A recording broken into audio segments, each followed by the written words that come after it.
ஒரு பொண்ணு ஒண்ணு நான் பார்த்தேன், சென்டிமீட்டர் சிரிக்க சொல்லி கேட்டேன். அவ சிரிச்ச சிரிப்பில் 100 பேர் செத்து போயிட்டான்.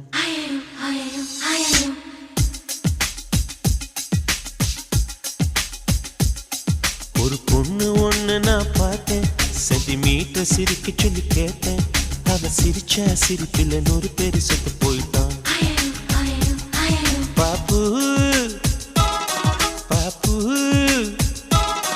பாப்பு பாப்பு. ஒரு ஆணு ஒண்ணு நான் பார்த்தேன், கண்ணை திறந்து பார்க்க சொல்லி கேட்டேன். அவன் பார்த்த பார்வையில பச்சை தண்ணி பத்தி கிரிச்சேன். பாப்பு பாப்பு